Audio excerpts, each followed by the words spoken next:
Hello बच्चों, कैसे हैं आप सब। मैं आशा करती हूँ आप सभी लोग स्वस्थ और प्रसन्न होंगे। आज हम हमारा पाठ जब मैंने पहले पुस्तक खरीदी को पढ़ेंगे और समझेंगे। इस पाठ में हम पुस्तकों के महत्व को जानेंगे। तो आइए इस पाठ को हम विस्तार से देखते हैं। यह है हमारा पाठ 3, जब मैंने पहली पुस्तक खरीदी। अब ये बता रहा है बचपन की बात है। उस समय आर्य समाज का सुधारवादी आंदोलन जोरों पर चल रहा था। जब वो लेखक छोटे थे उस समय आर्य समाज का एक सुधारवादी आंदोलन जो था वह अपने जोरों पर चल रहा था। मेरे पिताजी आर्य समाज रानी मंडी के प्रधान थे और मेरी माँ ने स्त्री शिक्षा के लिए आदर्श कल्याण पाठशाला की स्थापना की थी। पिताजी क्या थे? आर्य समाज की रानी मंडी के प्रधान और माता आदर्श कन्या पाठशाला की स्थापना की थी। पिता की अच्छी खासी सरकारी नौकरी थी।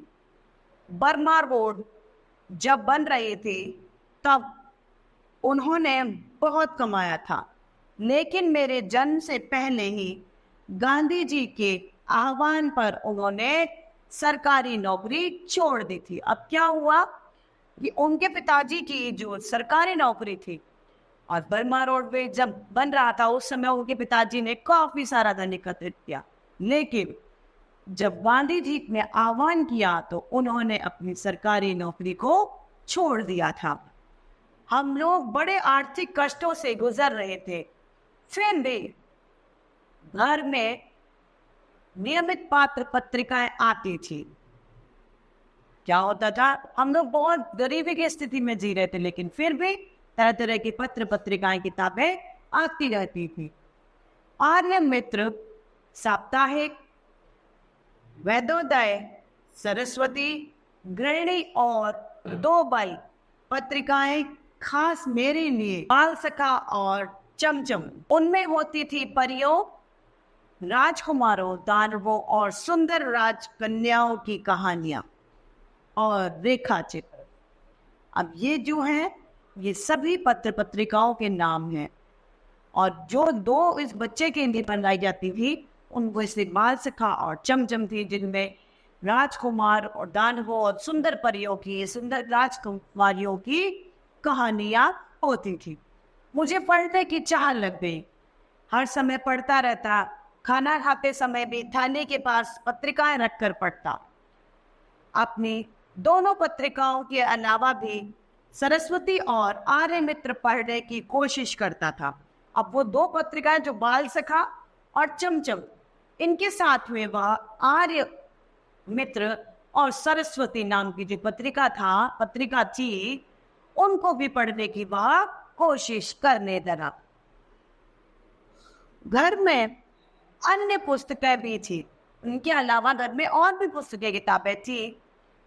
उपनिषदें और उनके हिंदी अनुवाद सत्यार्थ प्रकाश के खंडन मंडन वाले अध्याय पूरी तरह समझ में नहीं आते थे, पर पढ़ने में मजा बहुत आता था। उसकी रुचि जो थी वह इसमें सत्यार्थ प्रकाश में भी जाग गई थी। मेरी प्रिय पुस्तक थी सरस्वती दयानंद की जीवनी।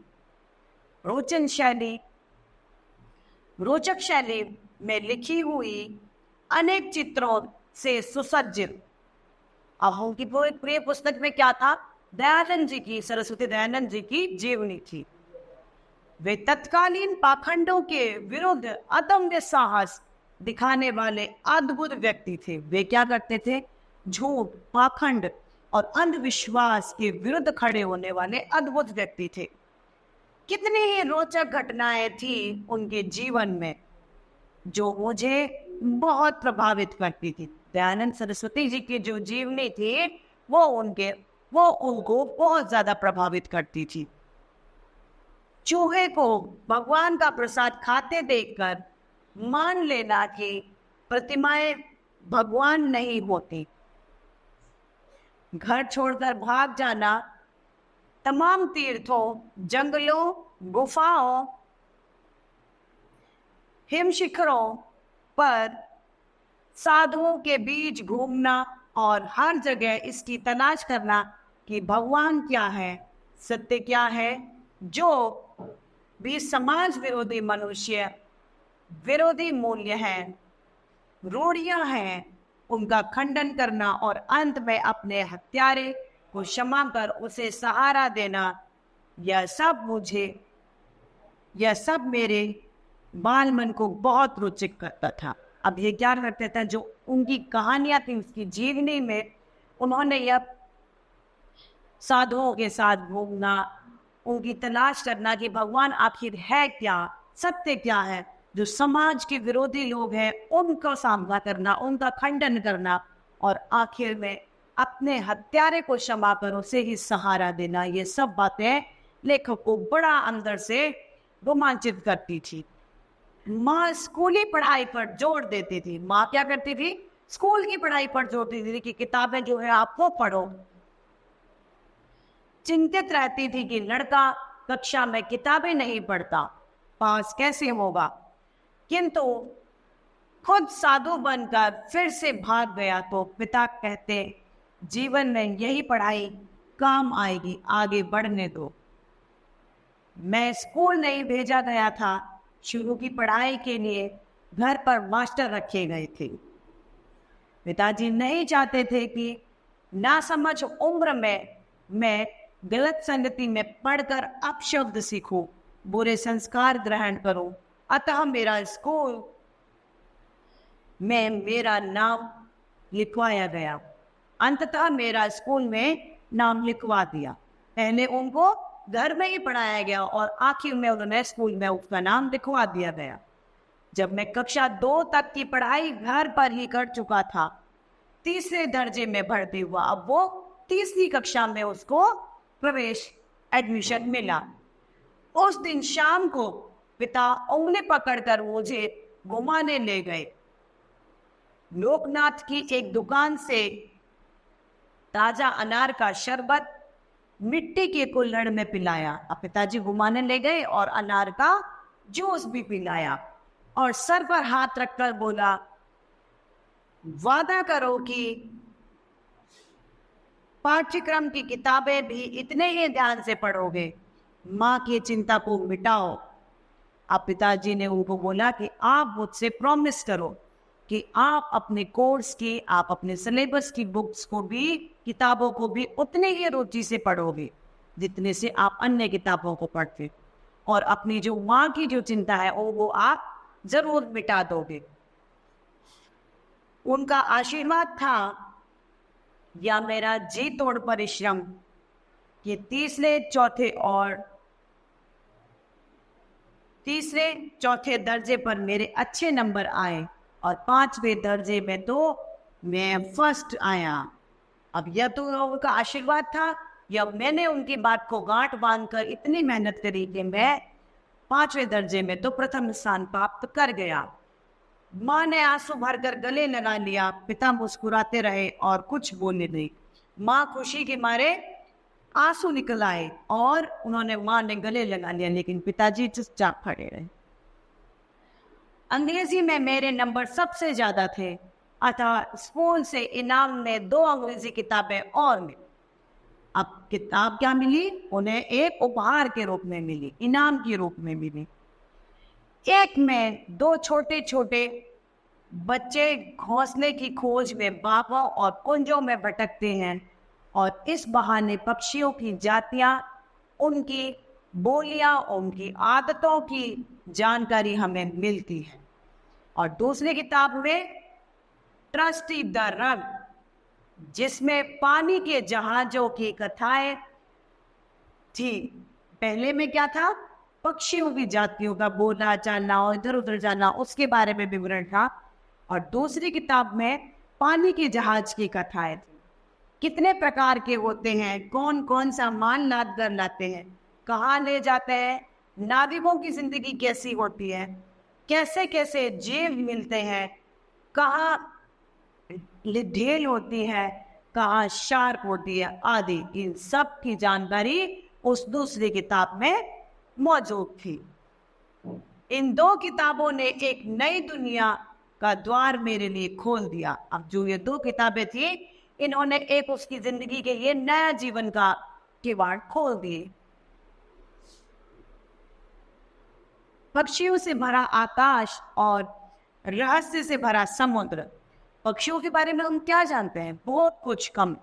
हम तुच्छ मात्र उसके बारे में जानते हैं। और उसी तरीके से रहस्यों से भरा समुद्र, समुद्रों में क्या है, कैसा है, किसके लिए, कब हुआ, क्या हुआ, हमें कुछ मालूम नहीं, सब रहस्य है।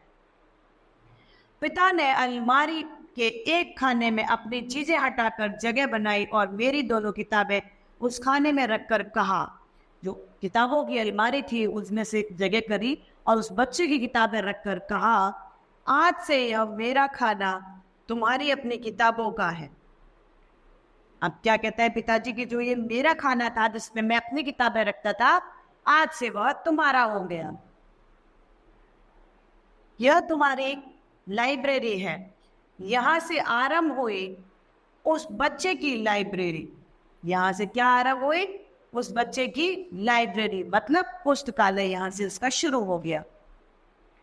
आप पूछ सकते हैं कि किताबें पढ़ने का शौक तो ठीक है, किताबें पढ़ने का जो शौक है वो तो चलता है, ठीक है, किताबें इकट्ठी करने की सनक क्यों सवार हुई? उसका कारण भी बचपन का एक अनुभव है। अब मुझे किताबें पढ़ना तो अच्छा लगता है, वो बात एक समझ में आती है, लेकिन किताबों का एक अच्छा खासा सा भंडार बना लेना, किताबों को संरक्षण करके रखना, वो क्यों हुआ उसका भी एक बचपन का कारण है। तो ये आगे बताएगा। अब ये बताता है, इलाहाबाद भारत के प्रख्यात शिक्षा केंद्रों में से एक शहर रहा गया है। इलाहाबाद पुराने समय से पढ़ाई के लिए बहुत महत्वपूर्ण रखा है। ईस्ट इंडिया कंपनी द्वारा स्थापित पब्लिक लाइब्रेरी से लेकर मदन मोहन मालवीय द्वारा स्थापित भारतीय भवन तक अपने मोहल्ले में एक लाइब्रेरी थी, हरि भवन। स्कूल से छुट्टी मिली कि मैं उसमें जाकर बैठ जाता था। पिता दिवंगत हो चुके थे, पिता का स्वर्गवास हो गया था, मृत्यु हो गई थी। लाइब्रेरी का चंदा चुकाने का पैसा नहीं था, जो लाइब्रेरी का शुल्क होता था वह चुकाने का मेरे पास पैसा नहीं था। अतः वह वहीं बैठकर किताब निकलवा कर पढ़ता था। अपने छोटे से हरि भवन में खूब उपन्यास थे। छोटा सा जो हरि भवन था उसमें खूब सारी किताबें थी। वही परिचय हुआ बंकिम चंद्र चट्टोपाध्याय के दुर्गेश नंदिनी, कपाल कुंडला और आनंद मठ से। इन तीनों किताब के रचयिता कौन थे? बंकिम चंद्र चट्टोपाध्याय। टॉल्स्टॉय की अन्ना करेनिना, विक्टर ह्यूगो की पेरिस का कोबड़ा,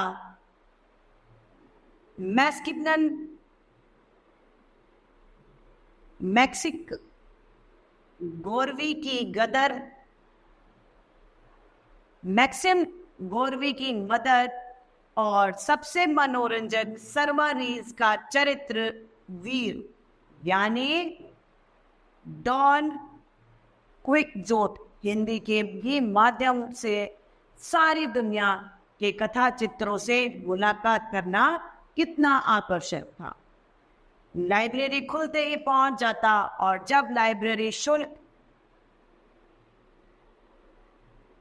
जब लाइब्रेरियन शुक्ल जी कहते थे कि बच्चा अब उठो, पुस्तकालय बंद करना है, तब बड़ी अनिच्छा से उठता था। बस जब सुबह लाइब्रेरी खुलती थी, पुस्तकालय खुलता था, उस समय पढ़ने बैठता, और जब दूसरा व्यक्ति कहता कि आप पुस्तकालय बंद करना है, तब भी बड़े भारी मन से वे उठते थे। जिस दिन कोई उपन्यास अधूरा छूट जाता, उस दिन मन में कसक होती कि काश इतने पैसे होते कि सदस्य बनकर इसका इशू करा लाता। अब वो क्या कहता है कि अगर मेरे पास पैसे होते तो मैं उस लाइब्रेरी का सदस्य बन जाता और उस बुक को इशू करा लाता, इस किताब को खरीद पाता और घर में रखना। एक बार पढ़ता, 2 बार पढ़ता, बार बार पढ़ता, पर जानता था कि यह सपना ही रहेगा। उसके पास पैसे नहीं थे, इस वजह से उसे इस बात का एहसास हो रहा था। भला कैसे पूरा हो पाएगा? पिता के देहावसान के बाद तो आर्थिक संकट इतना बढ़ गया कि पूछिए मत।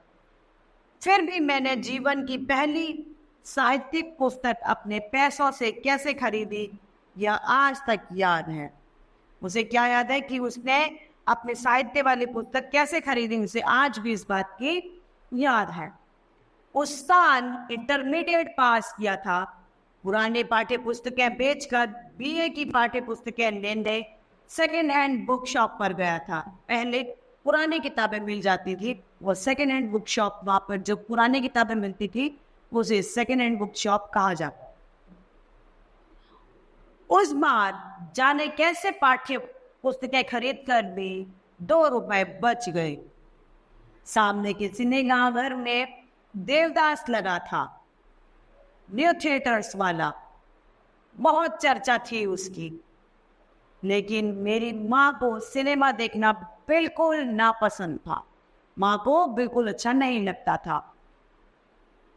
उसी से बच्चे बिगड़ते हैं, बल्कि उसके गाने सिनेमा गृह से बाहर बजते थे। उसमें सागर का एक गाना था, दुख के दिन अब बीते नहीं। उसे अक्सर मैं गुनगुनाता रहता था। कभी कभी गुनगुनाते हुए मेरी आंखों में आंसू भी आ जाते थे, ना जाने क्यों।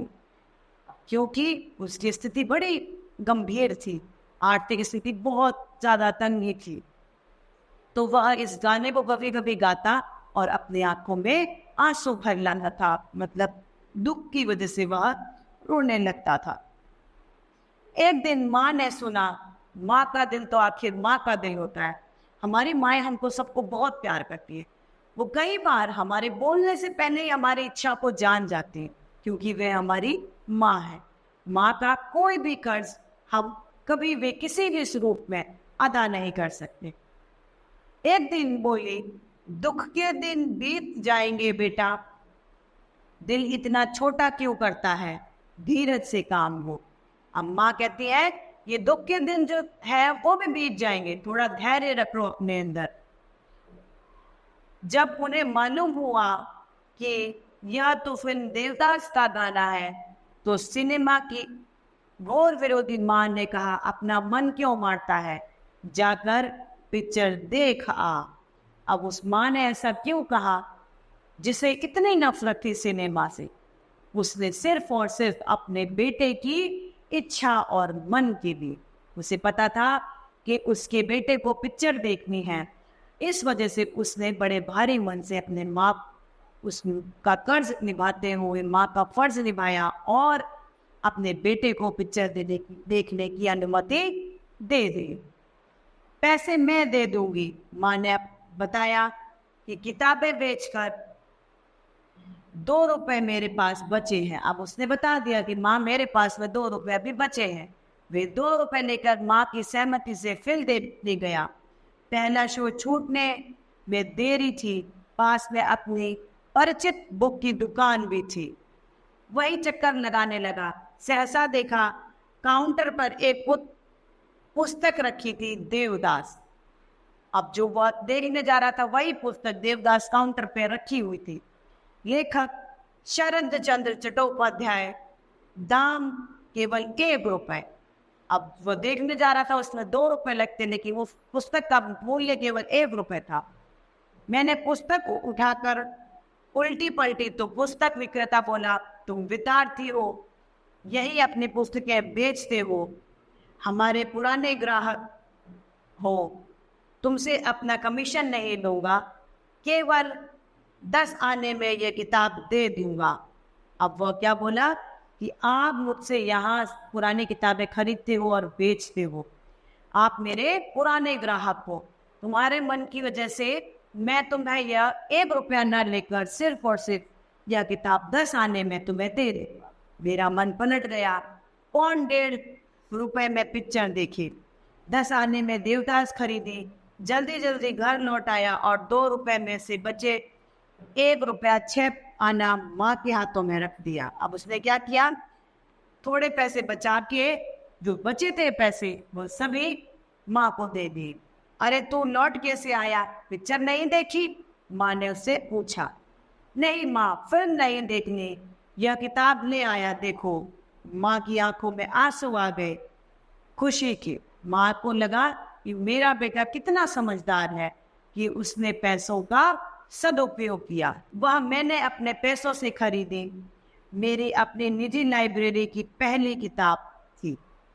अब उन्होंने जो ये किताब खरीदी वह उनकी अपनी पहली किताब थी। इसके पीछे ये राज, ये एक उनका अपना अनुभव था जो वो पिक्चर नहीं देखने गए और उन्होंने पैसे बचाकर एक देवदास नाम की किताब लेके आए। और वही वो किताब देवदास उनकी पुस्तकालय लाइब्रेरी की पहली किताब भी बनी। हमें सदैव बच्चों किताबों से मित्रता रखनी चाहिए। किताब हमें किसी न किसी स्वरूप में कभी न कभी कुछ न कुछ सदैव सिखाती ही रहती है। इस तरीके से हमारा पाठ समाप्त होता है। मुझे आशा है आप सभी को यह पाठ भली भांति रूप से समझ में आया होगा। तो आज के लिए इतना ही, फिर मिलते हैं। धन्यवाद।